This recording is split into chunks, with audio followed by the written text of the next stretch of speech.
Elhamdülillahi Rabbil alemin ve salatu ve selamu ala seyyidina Muhammed ve ala alihi ve sahbihi ecma'in. Bizni şu dunyoga barliqqa keltirgan Rabbimiz Alloh taolaga barcha maqtovlarimiz, rahmatlarimiz, shukrlarimiz bo'lsin.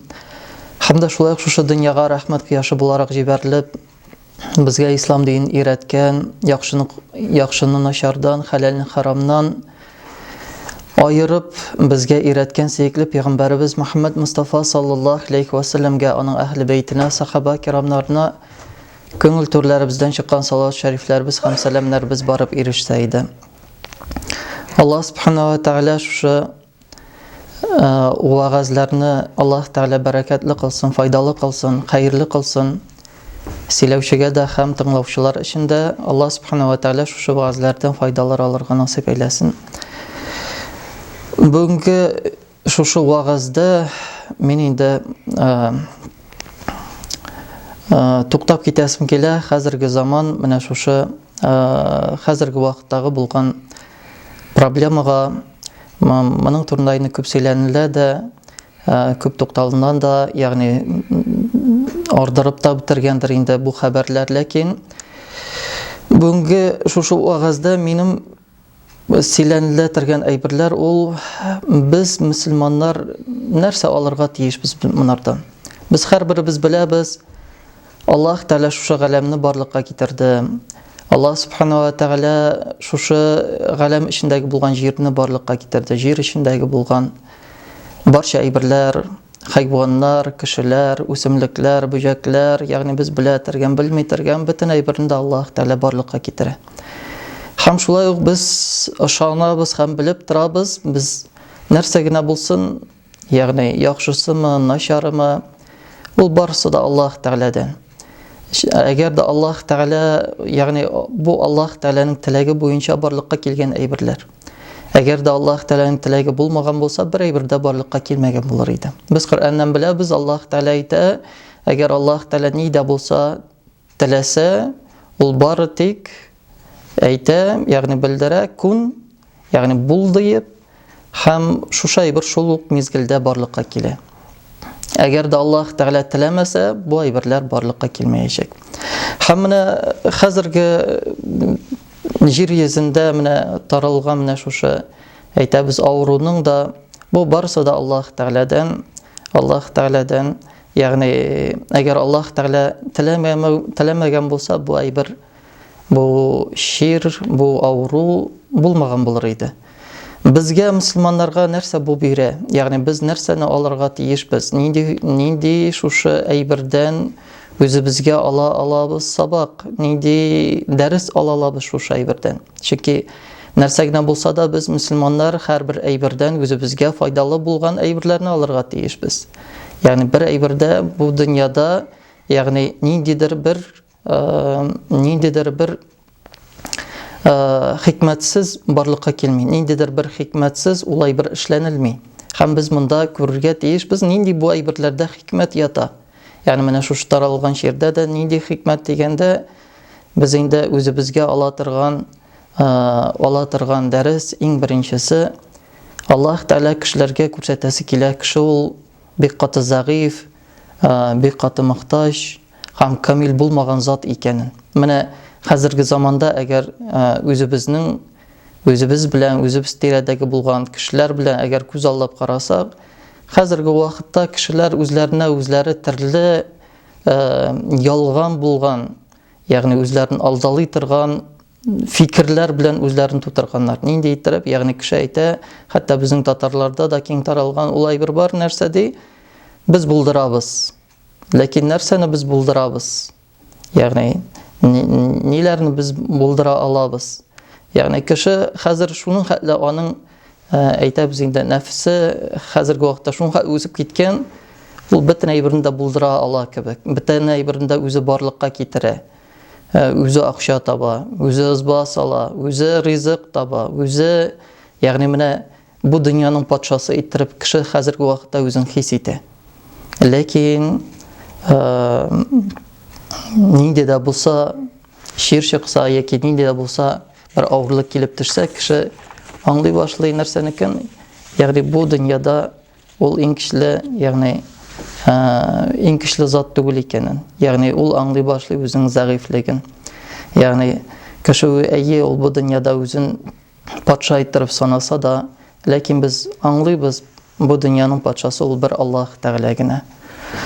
Аллаһ Субханаһу ва Тәгалә Коръәндә әйтә, бу Нур сүрәсе 45-нче аятта: Аъузу биллаһи минаш шайтанир раҗим, яхлуқуллаһ ма яша, инналлаһ аля кулли шайин кадир.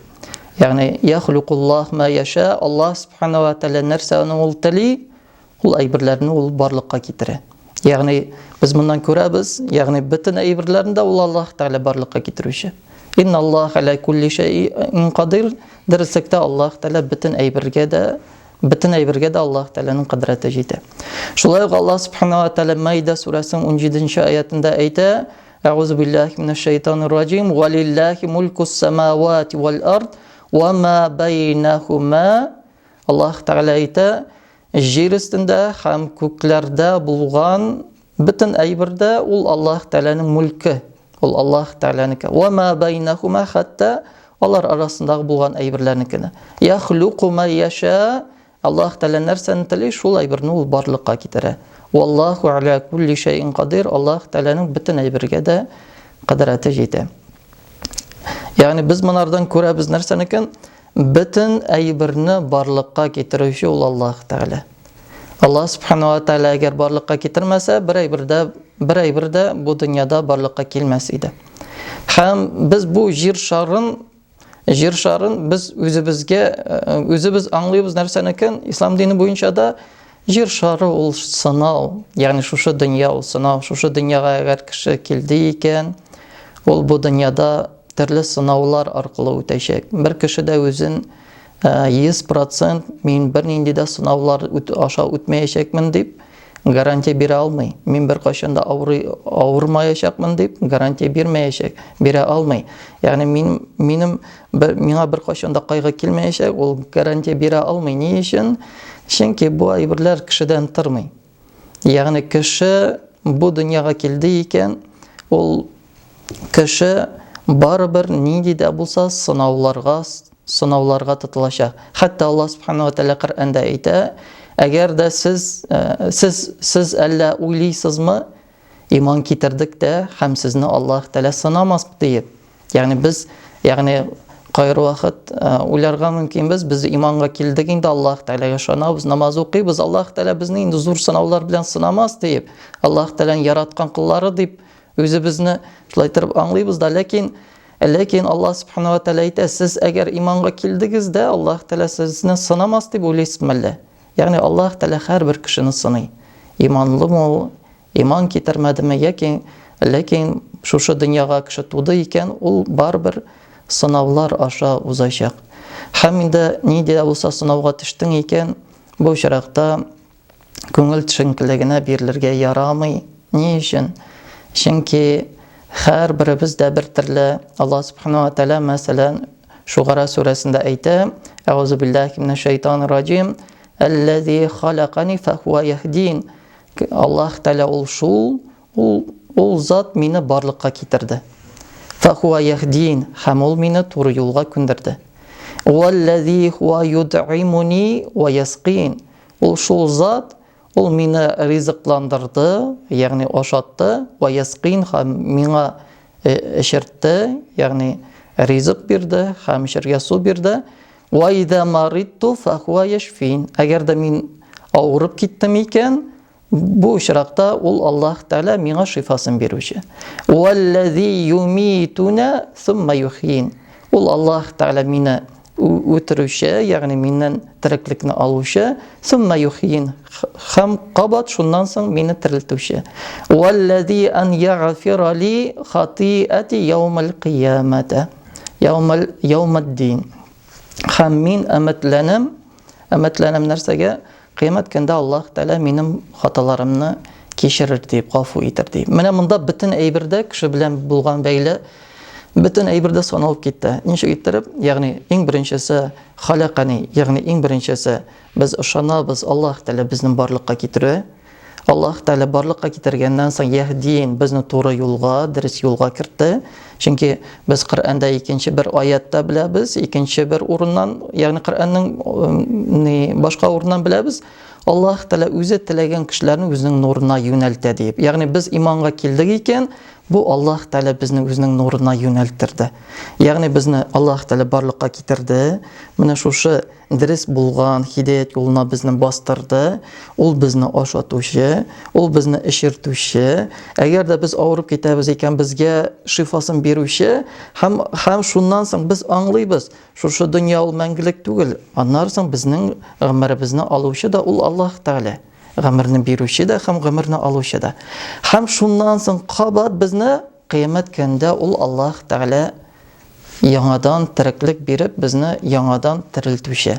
Һәм без һәрберебез өметләнәбез, кыямәт көндә Аллаһ Тәала безнең хаталарыбызны кичерер дип. Менә бу кешенең гомере белән булган бәйле булган әйберләр. Ягъни без әйткәнемчә, шушы дөньяга килдек икән, нидә булса сынау килеп төште икән, без күңел төшенкелегенә бирелергә тиеш түгел. Үзебез яндырырга тиеш түгел. Ни өчен? Чөнки булар барысы да Аллаһ Тәгаләдән. Һәм без менә Пәйгамбәрбез Мөхәммәд саллаллаһу алейхи ва сәлләмнең икенче бер хадисеннән без беләбез нәрсәнекен. Ягъни Пәйгамбәрбез Мөхәммәд саллаллаһу алейхи ва сәлләм әйтте, бер генә авыру да үзенең сыйфатында аның ягылышлы булган шундый сыйфаты юк диде. Ягъни әгәр авыру менә бу сынау килеп төште икән, аның сыйфатында ягылышлы юк, әгәр дә ул Аллаһ Тәгаләдән язылмаган булган булса. Менә бер шундый бер полководец дигәне ул Халид ибн Валид үзенең гомерендә ул бер кашында җиңелмәде. Һәм инде шундый бер аның белән бәйле булган бер шундый вакыйга булды. Византийсларга каршы чыкканнан соң ислам гаскәре белән һәм монда сугыш алдыннан византийслар анарга күрешеп сылык төзәргә, ягъни договор төзәргә аны чакырдылар. Һәм Халид ибн Валид моны кабул итте. Ләкин Халид ибн Валид янында булган кешеләр әйттеләр, ышанма бу византийсларга дип, анарга инде киңәш бирделәр. Ни өчен? Чөнки византийслар күбесенчә кешеләрне шулай сылык төзәргә аларны чакыралар иде. Һәм инде шулай договор төзегәндә аларны агулыйлар иде. Һәм инде анарга киңәш бирделәр, ышанма анарга. Чөнки алар күбесенчә агулыйлар, үтерәләр, алдалыйлар дип. Һәм инде Халид ибн Валид алардан сорады, сез менә шунардан куркасызмы? Мине агулар дип, ягъни мине үтерерләр дип куркасызмы? Һәм әйтте, китергез миңа агу. Һәм китертерде ул чыннан да агу. Ул агуны кулына салдырды. Шуңа кулына аның агуны салдылар. Һәм әйтте, әгәр дә үлем менә шушы агуның үзеннән булса, ягъни шушы агу ул үзе үтерсә, мин үләчәкмен. Әгәр дә Аллаһ Тәгалә, әгәр дә үтерүче, гомерне алучы ул Аллаһ Тәгалә булса, бу чиракта бу агу миңа бернинди дә зарар китермәячәк диде. Һәм алар каршында шулай шушы агуны алып, әйтте, бисмилла, Аллаһ Тәгалә исеме белән, һәм ул агуны эчеп җибәрде. Һәм бу агу анарга бернинди дә зарарлык кылмады. Шунарга Пәйгамбәребезнең сүзе бар, ягъни нинди сүзе бар? Ягъни авыруларның асылында бернинди ягылышлы булган сыйфатлар юк. Әгәр дә моны Аллаһ Тәгалә үзе теләмәсә генә.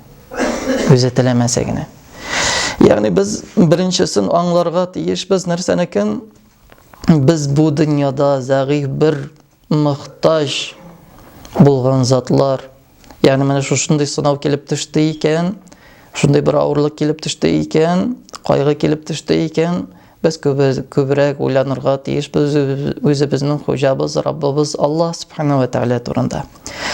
Һәм инде икенчесе, әгәр дә нинди булса шундай сынау килеп төште икән,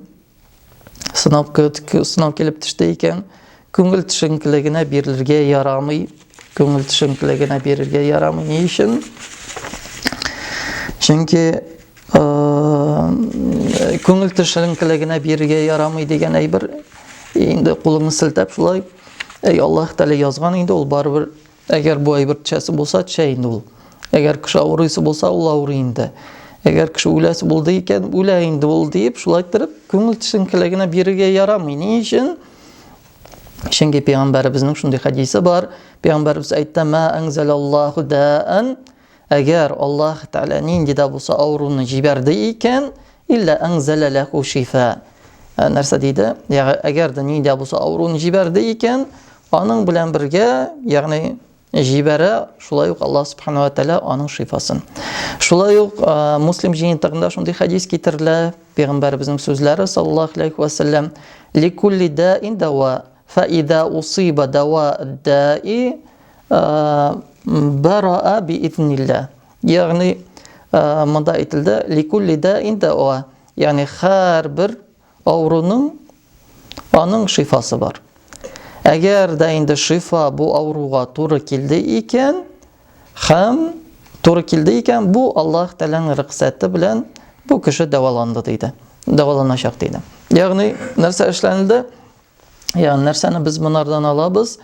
Ягъни кеше тәвәккәлгә генә басып калдырырга, теге тәвәккәлгә генә сылтап калдырырга тиеш түгел. Нәрсә эшләргә? Ягъни авыру килде, яра Аллаһ Тәгалә теләсә мин төзәлермен, Аллаһ Тәгалә теләмәсә төзәлмәмен дигән әйбер ул дөрес түгел. Ни өчен? Кеше көч куерга тиеш шушы авырудан төзәлү юлларын табу. Ягъни әгәр дә инде авыру килде дә һәм син әйтәсең: "Бу авыруны миңа Аллаһ Тәгалә бирде". Әйе, чыннан да Аллаһ Тәгалә җибәрде. Һәм Аллаһ Тәгалә миңа аның шифасын җибәрер әле дип, шулай итеп ялкауланып, Аллаһ Тәгаләгә генә тәвәккәл кылып калдыру бу бер дөрес түгел. Ни өчен? Чөнки кеше Аллаһ Субханаһу ва Тәгалә аның дәвасын җибәрә, ләкин бу дәваны табу өчен син барыбер көч куерга тиешсең. Бер тапкыр Гомәр нигә килеп керде? Мәчеткә килеп керде дә һәм дә күрде, өч кешенең мәчеттә утырып торган көндез. Һәм бик гаҗәеп, ягъни кеше көндез, ягъни эшә утырып торалар. Һәм теге кеше эшләргә тиеш бит инде, мал, ризык өйгә кайтырга тиеш. Ул алар янына килде дә әйтте: "Нишләп сез монда утырып торасыз? Нинди сәбәп белән?" Алар әйттеләр: "Без Аллаһ Тәгаләгә без бер әйберне уйладык, һәм бу әйберне Аллаһ Тәгаләдән сорадык, Аллаһ Тәгаләгә тәвәккәл кылдык. Хәзер көтеп торабыз, шушы әйберне безгә Аллаһ Тәгалә биргәнен", диде. Шунда Гомәр аларга әйтте: "Сез Аллаһ Тәгаләгә тәвәккәл кылучылар түгел, сез бары тик хыялланып утыручылар". Ягъни бездә булырга тиеш түгел хыяллану дигән әйберләр, яки күңел төшенкелегенә бирелү дигән әйберләр, без бөтен кешебезне куерга тиешбез. Ни өчен? Ягъни бөтен кешебезне куерга тиешбез. Нинди булса сынау төште икән, бу сынауны, ягъни бу сынаудан чыгу юлларын эзләргә тиешбез. Һәм шулай ук, менә әйттек инде, без беренче сабак алында без бик каты мохтаҗ затлар икән. Икенчесе, нинди булса сынау төшсә дә, аның шушы сынауның чыгу юлларын эзләргә кирәк. Һәм инде шушы авырудан, шушы әйтәбез инде ширнең нинди өченче дәрес алып була, ул да булса Аллаһ Тәгаләнең, менә Аллаһ Тәгалә безгә үзенең хикмәте белән безгә шушы динне бирде, ислам динен. Ягъни тормышыбызны ислам дине буенча алып бару өчен. Ислам дине ул нәрсә? Ислам динен аны әйтергә була, кешегә бөтен әйберләр, менә ислам дине шулай итеп ясалынган, кешенең тормышын алып бару өчен бу ислам динендә бөтен әйбер бар. Ягъни андагы әмерләр, андагы кушылган әйберләр, нәрсә генә кушылса да ул кешегә файдага. Нәрсә генә тыелулар бар икән, ул әйберләр бөтенсе дә кешегә файдага. Һәм менә без шушы ширнең килеп чыгу, әгәр нигән карасак, историясын карасак, тарихын карасак, беләбез, Китай җирлегеннән килеп чыкты, шулай бит. Һәм Китай җирлегеннән килеп чыгуның да нәрсәнең без аңлыйбыз?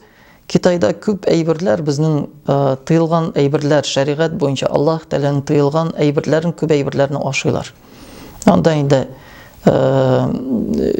төрле бөҗәкләрдән башлап, бакалар, анда белеп торабыз, машалар, этләрне ашыйлар, тагын нәрсәләрне, ерткыч хайваннарны ашыйлар, ашарга рөхсәт ителмәгән әйберләрне, бөтен әйберләрне дә ашыйлар. Сыйлап тормыйлар.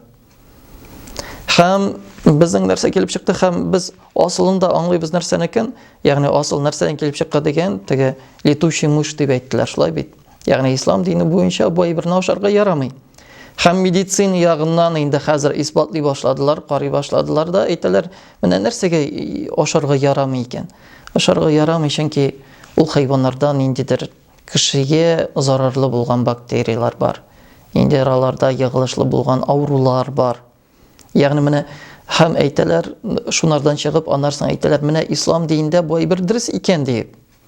Ягъни исбатланганнан соң гына, менә исбатланды, бу әйбер ярамый, һәм ярамаган белгәннән соң исбатлагачтан гына әйтәләр, менә бу ислам динендә бар икән, ул дөрес икән дип. Менә бер мисалын гына әйтәм.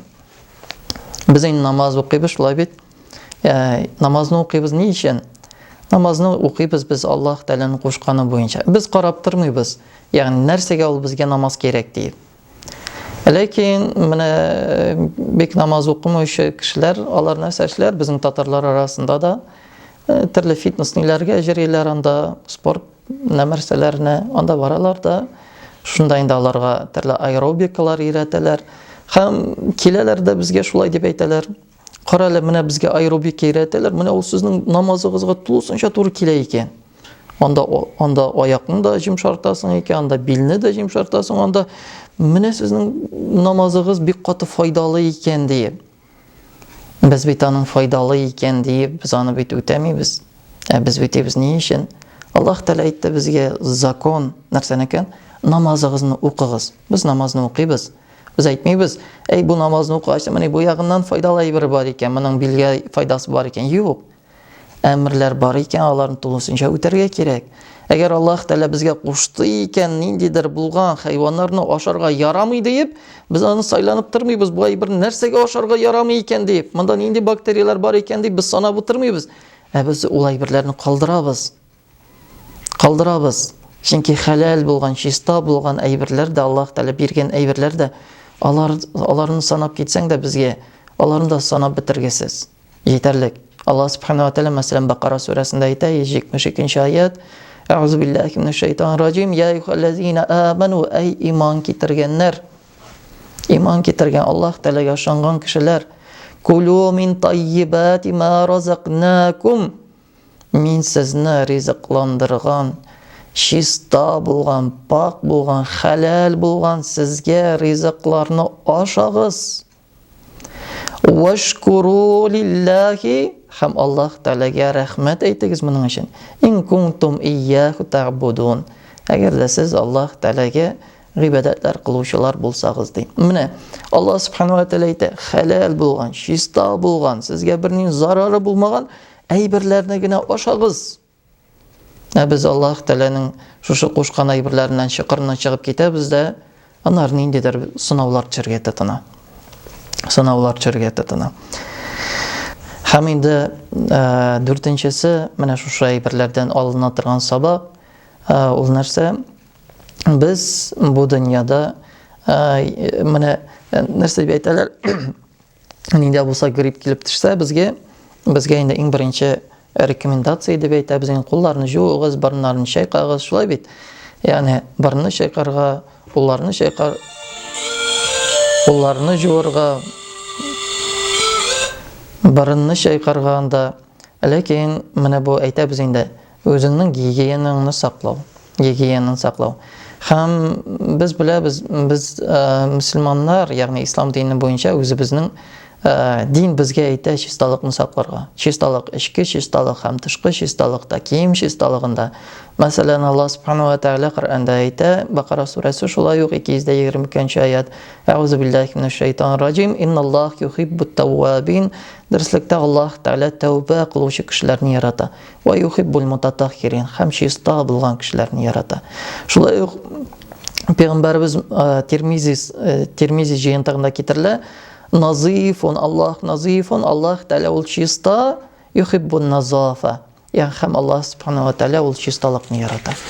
Һәм безнең нәрсәнекен, ягъни ниләрдән, мәсәлән, Пәйгамбәрбез Мөхәммәд саллаллаһу алейхи ва сәлләмнең хадисларын әгәр тизгенә карап китсәк, мәсәлән, Аллаһ Субханаһу ва Тәала әйтә, Пәйгамбәрбез Мөхәммәд саллаллаһу алейхи ва сәлләм әйтә: "Гафу итегез, нәрсәнекен ди, ашау алдыннан кулларны юу һәм ашаудан соң кулларны юу, ул менә шушы ризыкка бәрәкәт бирә" ди. Шулай ук Пәйгамбәрбез Мөхәммәд саллаллаһу алейхи ва сәлләм әйтә: "Мөселман кешесенә, һәрбер мөселман кешесенә атнага бер булса да үзенең башын һәм тәнен юу ул тиешле" ди. Һәм шулай ук Пәйгамбәрбез Мөхәммәд саллаллаһу алейхи ва сәлләм әйтә: "Киемнәрегезне, аяк киемнәрегезне, кием һәм аяк киемнәрегезне чисталыкта саклагыз һәм үзегезне пөхтә һәм матур тотыгыз. Башкалар арасында сезне аерып булсын өчен" ди. Менә бөтен әйбердә, ягъни алына торган сабакларда, ягъни кеше менә шушы авырлыкка төшкәндә үзенә төрле дәресләр алырга тиеш. Иң беренче бу дәрес булырга тиеш кешене менә шушы сынаулар Аллаһ Тәаләгә якынайтырга тиеш. Кыска гына әйткәндә, ләкин кызганыч безнең нәрсә килеп чыга, менә шушы авырлык төшкәндә без кешеләрнең Аллаһ Тәаләгә якынаюын күрмибез, киресенчә Аллаһ Тәаләдән ераклашуын күрәбез. Ничек иттереп, менә шушы вирус белән бәйле булгачтан да инде безгә беренче кушылган иде кешеләрнең инде җомга намазларын кыскартырга диеп, ягъни фарызларын гына үтәргә диеп, беренче җомгада шулай кешеләргә чыгып, шушы муфтият тарафыннан бирелгән киңәшләрне инде әйткәннән соң нәрсә булды? Мин инде аннан соң инде киңәш ителде безнең намазларда, мондый намазларда инде имам һәм эш кеше генә булырга диеп, мин кешеләргә бик каты авырсынып кына уйлап куйган идем, әйтәм, ничек моны кешеләргә әйтергә, ничек кешеләргә әйтим икән, менә намазлардан тыелып торабыз, мәчетләргә йөрмибез диеп, кызганыч менә нәрсәне күрдем. Беренче җомгадан соң икенче көнне безнең кешеләребез аларга әйтергә дә кирәкмәде, алар үзләре килми башлады. Ягъни үзләре тыелырга тотынды. Ягъни аларга әле әйтеп тә бетермәгән иде. Мин инде уйлаган идем, кешеләр ыргылырлар, мәчеткә җөрибез, мәчеткә барабыз диеп, ләкин кешеләрдән киресен без күрдек. Киресен нәрсәне күрәбез? Кеше дингә бик каты җиңел карый.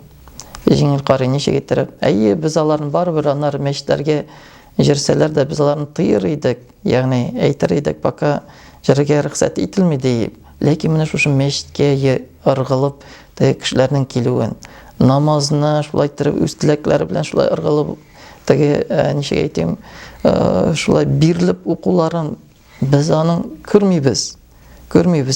Кеше шушындай сынаулар төшкәндә үзенә ул сабаклар ала белергә тиеш. Файда алырга тиеш. Аллаһ Тәаләгә якынайырга тиеш.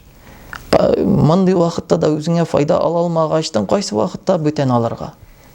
Кайчан ул дәресләрне үзеңә менә шушы, кайчан үзеңне этәрәтергән стимуллар, кайчан син бүтән вакытта ала аласың? Шунарга уйланырга әйбер күп, эшләргә әйбер күп тә. Ягъни безгә, муллаларга да беренче очракта шушы кимчелекләрне күреп халык белән эшләү һәм халкыбыз да, милләттәшләребез, ягъни дингә җиңел карамасак идек. Аллаһ Тәаләдән сорыйк, Аллаһ Субханаһу ва Тәаләдән сорыйк, шушы сынаулар хәерле булып булсын, тыныч һәм алдагы көндә бергәләп мәчетләребезне нурландырып, халкыбыз өчен, ягъни бергәләп эшләргә насыйп әйләсен.